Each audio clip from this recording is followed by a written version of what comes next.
Well, hello there, gardeners. So today's video is all about small spaces in a yard that make huge impacts. So today we are going to tour this side yard garden. Yes, I said it, side yard garden. You know, those spaces that are usually neglected or overlooked, or where you store trash cans and whatnot. Those little areas, those little slices of land that we have on either side of our houses that are relatively wasted space, you know, a patch of grass. In this particular area, there was nothing but dying grass, thin grass that really just didn't appeal to my client. So what we did is we created a side buffer from the neighbors and then layered in a landscape. Now this was a two-stage landscape because we had to let things grow up before we patched in. So you guys might remember this video from before when we initially put a lot of this tree material in. But now that tree material has really grown up, leaving us room to put in a secondary tier underneath. And I think it's really come together so nicely. So let's check out this private garden. This is the side yard, and just to kind of give you guys a quick point of reference, we are in, of course, the backyards. On this side of the yard, this is closest to the neighbor's side here, and from the screen room to the edge of the property line is 21 feet, and that is the widest section of the yard. And then it starts to narrow as we get further to the backyard section. Not a lot of room, like I mentioned, right? So a lot of the plants and the trees that we're going to talk about today are vertical plants and trees, things that kind of grow nice and tall, allowing you to really apply a secondary tier or a lower tier down below. We have a gate leading into the backyard, and I love this pygmy date palm. We've got a triple pygmy date palm right on the corner of the house. Looking from the road, it does such a beautiful job of really softening this entrance, kind of giving us almost like a secret garden type of feel. I just love what it does. It's so lacy, it's so soft, and I wanted to make sure something that didn't grow over the roof in this particular spot because I wanted something pretty big and pretty significant on this blank wall and to support hiding this fence, but also not be too tall for this area. However, on the opposite side, as we get to this corner here, I definitely wanted weight. I wanted heaviness. That's the neighbor's house. They've got a white house. I wanted to soften that. I wanted you to feel like you're outside of a neighborhood once everything grows in and fleshes out. And that's kind of the goal here. So this fishtail palm is going to do a good job of clumping and becoming a 25, 30-foot clustered palm tree in this particular area, and absolutely stunning. And these individual leaves like this, I don't know if they'll capture, but if you look up, you'll start to see they're branching out and they'll come over towards the pygmy date palm and kind of lean over. So as both of these trees mature over time, they're going to both do this and kind of create almost an arbor feel over top of this walkway, really giving you that leaf on leaf kind of jungle experience before you even enter the pathways. And so for the second space, coming right off of the front, I chose gold dust crotons. Now, you know, there's a lot of things that you can do in this particular space, and I had the green light to go jungle crazy. That doesn't mean because we're doing jungle that we can just do plant on plant on plant on plant and stuff a bunch of material in there and hope for the best. You really do want to pay attention to how much room you have to work with things, because you don't want to do tons and tons of maintenance. I wanted something that was going to come up to the fence line but grow super slowly. Wouldn't overtake and get into this area and get into this area over here. I needed something that was going to stay nice and compact. Gold dust crotons do a great job of that. Their brothers, on the other hand, which are the sloppy painter crotons, would not do so good here. They're the branching, they're the ones that reach out and grab you and say, hello, welcome to the jungle. These guys will not. They're very polite. They have a perfect place in the garden, and this is something like that for them. And just down below them, because you can see the bed opens up a little bit on this side, we put in, just dabbed in a little bit of foxtail ferns. This does a nice job of just kind of camouflaging any stems that these guys are going to get over time. Now, to the other side, you'll see that we chose a backdrop of areca palms. Now, this is going to give them pretty instantaneous privacies, and they really are fleshing out and doing super well. I love their arching branches. I love what they offer. Those of you guys who have areca palms in a slightly shaded area, maybe on the north side of the house, and they're just not getting that harshest rays of the sun, they're going to be so much greener, so much nicer. Look how nice and deep green these guys are. Now, there's a couple different options with areca palms. Now, you can let your areca palms stay full and thick and dense, or you can allow them, you can trim them up a little bit and see more of the bamboo trunk-like stalk to them. I love this combination. I love being able to have the power of doing that. Some people love that, some people hate that option. Some people want a tree to kind of stay more of a natural open look. If you're in zone 10A or warmer, you could use the Cabata palm. It does produce growth at the bottom, but quite a bit slower, and the canes are a little bit more white. So, and then our secondary tree that we had two pulled forward, because of course I wanted some stature in here, we brought in two King Alexander palms. Now this is part of the landscaping a couple years ago because we did not have access to bring giant trees in right away. But guys, just like Florida, 2 years and look at the growth. I mean, these trees were maybe 10 foot tall when we brought them in originally, and now I would say they're close to 19, 20, and they're just absolutely stunners in the garden. They really give you that really cool, interesting base with that green trunk. And what I like about these kind of trees in a jungle-inspired garden is they give you enough canopy up overhead, but the clearance all along the bottom. Now, that allows for room. We can put bromeliads on these trees, we could put staghorns on these trees, or we can layer landscape ginger all the way around them like we have here. These are new, so in time, they're gonna grow up and be a nice 9 to 10 foot all the way around the base, kind of giving you a vertical look to the garden, and then still giving you that nice pop of canopy coverage at the top. For those of you guys who have DIY'd it up and you are over that and you're looking to have this landscaping done for you, then you know I am a landscape designer of 25 years, and we have a landscape design and installation service, and we'd be happy to meet with you and see if we can help you in your garden. Then reach out to us because we have a landscape design service only. And then we have a third option. Virtual consults is a 1-hour consultation with me. We walk through your garden through photos and we share some ideas, some things that I would do in the space. I will place plants and trees onto the screen so that way we can visually kind of see what I would do with your landscaping, in hopes that it might help really give you that encouragement to get out in the garden. So if any of those 3 services appeal to you guys, then reach out to us. All of our contact information is down below. So right here in this corner, we have a good amount of opening. This is the bigger section of the gardens, a nice grouping of these crinum lilies that we needed to find a place for. So what I did is I collected them in a couple little areas, but this is the main area that I collected them in. They're going to fill out and become nice and broad and big and leafy and absolutely stunning in this particular spot, and give us a good 6 foot to 7 foot of height right in this corner. However, what they do is they leave a stem behind, a stalk behind, which in my world is a beautiful thing. In a lot of people's world, they don't love it because you see that big stalk. But what it does allow for is it allows you to layer underneath of that as that tree grows. So right down below, we've got some variegated ginger, some dwarf ginger at the bottom that are gonna really engulf that whole bottom base. And then there's just gonna be a dramatic interest. So you get the beauty of both material. Again, that leaves us with room to bring in something like those Rojo Congos. I mean, look at the shiny, gorgeous leaves of the Rojo Congos. They're just so, so stunning. These are a couple years old. They went in with the original landscaping. And when they went in, you guys, there was no room for anything else as a ground cover. But naturally, when we brought these in at 3-gallon size, they were this big and the leaves were touching the ground and they were filling this whole area, right?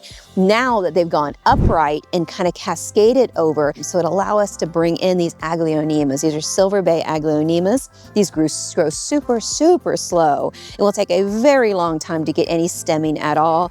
But once they do, we'll have just enough room for maybe some foxtail ferns down below. We'll have to see. That doesn't mean you have to wait, you know, a couple years for your next layer in your planting. You can do this by changing and manipulating the gallon size. So you can start in with 1 gallon on these guys. You can start in with 7 to 10 gallon on these guys. You can start in with 15 to 25 gallon on those sides, because by that time, all of those have clearance. So when you're shopping in the garden center, you almost want to put your groupings together right at the garden center and kind of see if there's room to really stagger these in. And then if they are, then that means you're pretty much got a full landscaping right there. It also gives you an idea of spacing. Right here, it gets plenty of shade, get some protection. So we get filtered light, we get all morning sun that comes in kind of above where I'm standing right here. And then all afternoon, it gets good shade. So filtered light to full shade, but definitely not full sun.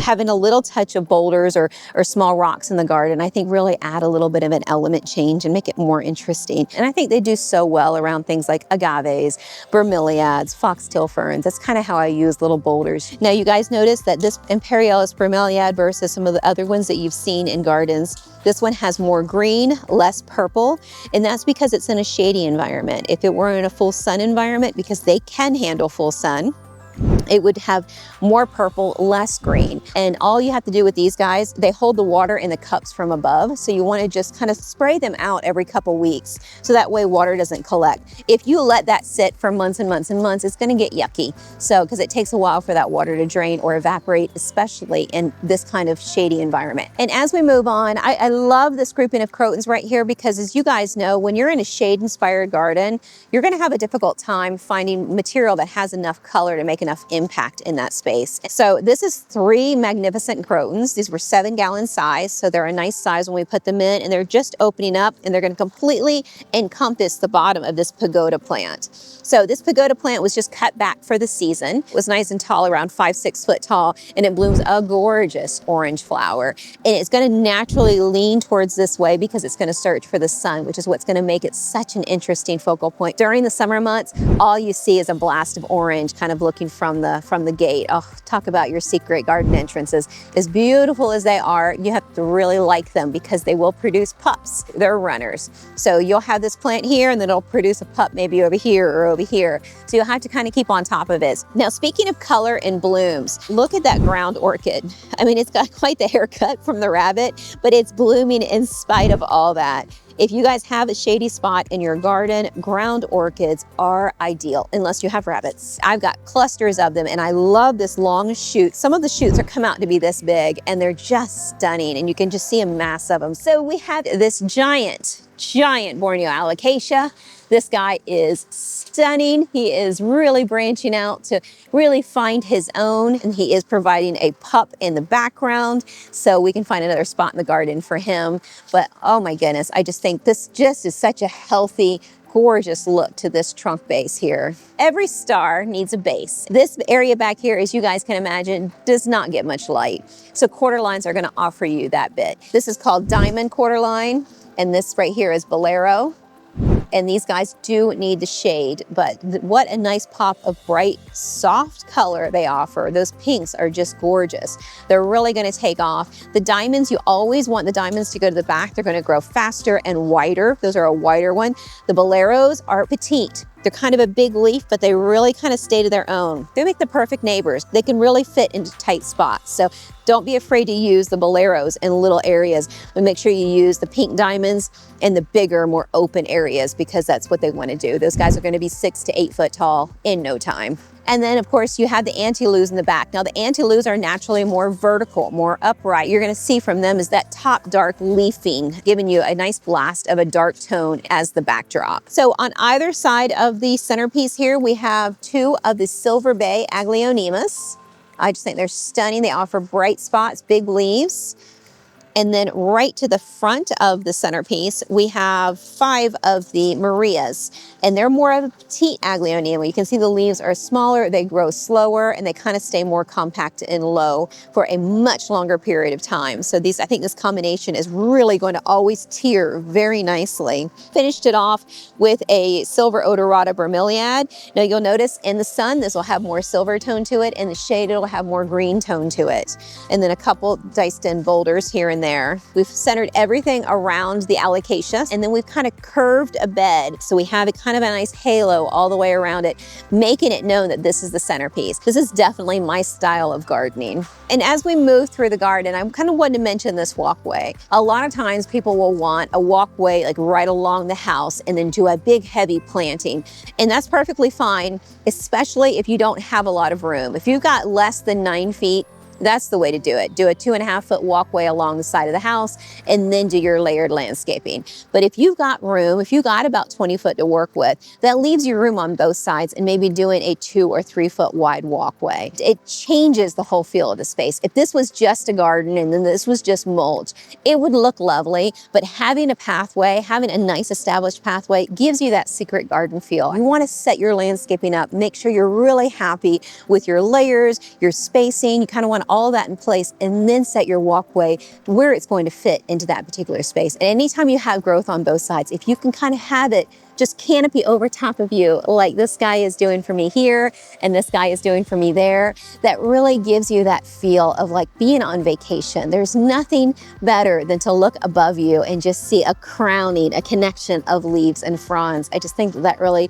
dials in that jungle feel, like, you know, like you do when you're on vacation. So I commonly get the question of what type of rock to use to make the best pathway. And you guys know, I love the Tahitian gray granite, but you can use any kind of stone that has jagged pieces that have multiple different sizes in them. So you can go from the 1/2 inch to 1.5 inches. That's my favorite combination, because that 1/2 inch gives you all those little pieces that fit in between the 1 and 1.5 inch pieces. You kind of see that right here. It's a nice, solid, sturdy base. It's not going anywhere. Where if you have a round stone that has similar sizes, they roll all over the place. I mean, you're kind of just skating on them. Those are perfect for landscape beds, but not for walkways. And of course, you want to edge it. Whatever type of edging that you work with, you're comfortable with. I love the aluminum alloy edging. When you put this stone in, you tamp it down, you make it a nice solid space, and you want to make sure that it is kind of controlled on both sections. It's not running, it's not rolling, it's not moving into the next section of the bed. It's staying where you put it long term. Weedberry goes underneath, edging goes on either side, and then you've got a solid base for years and years and years and years, and that rock does not disappear on you. If you guys are thinking about buying them anyway, please buy them from my Amazon storefront. They do help support the channel, and I get a small commission every time one of those are bought. So thank you so much in advance. But let's move on to the rest of the tour. And the next trees I want to talk about are 2 trees that, you know, like, they get a lot of hate. If maintenance is not in your wheelhouse and you do not want to be out in the garden but maybe once or twice a year, then these trees may not be for you. However, these trees grow fast. They give you a lot of impact pretty much right away. And they really are an interesting tropical look. That is the Eureka palm, which we've lined the back with. So we've got a nice clustering of Eureka palms to the back. Now, as you can see, my client likes them where they're trimmed up a little bit on the bottom, and he likes that kind of look, and that's kind of how I keep mine too. And I'm out in the garden about every 3 months doing a little bit of clipping to kind of make sure that that happens. So that is part of dealing with Eureka palms. So tropical, give you a vertical look with a little bit of weeping and offer you such a nice bit of coverage from the side of the house. And because they're so vertical, they can fit in a relatively tight spot. So there's a lot of benefits to Eurekas. Full shade to filtered light, they do fabulous. They're gonna grow slower and they're gonna be deeper green. I think, to me, this is the prettiest version of Eureka when they're like this. Over here is the bird of paradise. This is about 4 foot of space, not a lot of room. These bird of paradise have been here for years. And look how beautifully they've done. They're kept to the exact size that Scott wants them to be kept to. Now, he's got a big screen opening there, so he definitely wanted something right up against the screen that's gonna offer a big pop of those big giant leaves, and birds of paradise do just that. But if there is a new pup coming in like you see right here, and you don't want it, then you chop that guy out. Now, I use my hori knife and just get in there and chop that out, and you're not gonna affect the tree. And with this limited amount of space, all I'm looking for is plant fillers. So burrow marks are great for that. I hate to even show you guys these. These were just heavily trimmed back because they were beautiful. They were mounding over just so beautifully like this. And twice a year, I do a trim back on these burrow marks, and then within 2 months, they're fleshed out and they're gorgeous again. Burrow marks will fill nooks and crannies, so they'll kind of travel in areas and fill any open spot that you need filled. And right here, we have a Song of India on a trellis. A little bit of trimming going on here, and then it's gonna be a really, really nice feature. We have it on both sides of the wall there. And yes, you can get Songs of India on a trellis and make them into little trees. And when they do get there, they're just stunning. We've got bird's nest ferns, a sea of them, and just let them kind of come in and fill this whole bedding. Now, this will not be the end of the bird's nest ferns. If you guys know, these are also epiphytes. So as they grow in, as they kind of start to widen and spread out and get nice and big, they're not gonna grow into this walkway. No, they're gonna grow up.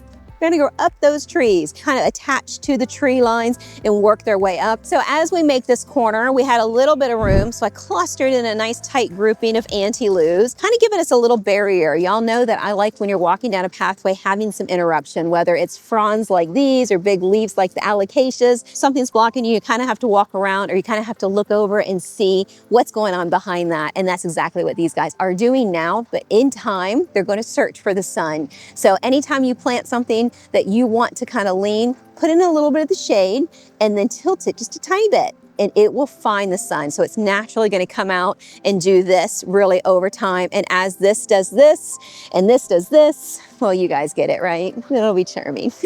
As we get into this area over here, you can kind of really see a shift, right? Trees are gone. This area is nice and broad and open. If you notice where we have a collection of one type of plant grouping, and then it curves and angles into a whole different type of plant grouping, and you're like, oh, I like what you did there. I like how you changed that up. A lot of times that's just done on purpose as a designer. You can tell that this is a beautiful backdrop, beautiful view over in the area that we were more condensed planting. So this area, all we wanted was brightness. So that way from the screen room, from the seating section, bright colors were given. So we've got a nice grouping of some Mammy Crotons mixed in with some Song of India with a little touch of gold mound, and then a nice vibrant pop of the false agave and a little bit of stonework. Of course, this guy was brought in when he was only 10, 11 foot tall, and you can really see what a few years has done for his space.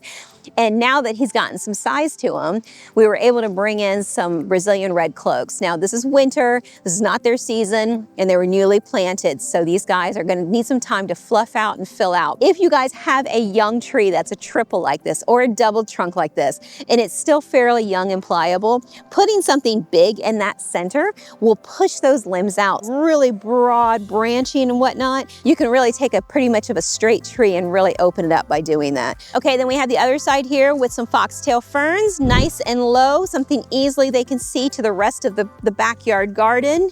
And then a very clean collection of arecas. Now, this is a gorgeous grouping, not a very big space. You can see that they're kept just barely, but off the screen room.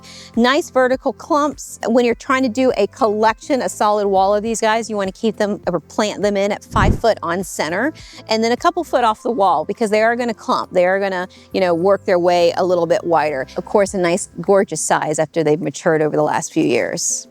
All right, you guys, so thank you for walking and talking and touring with us today. It has been fun. If you enjoyed today's video, then check out McKee Gardens video that we did last week. It's absolutely beautiful. I know if you love these tropicals, you're gonna love that tropical garden. So enjoy, and I will see you next week. Take care.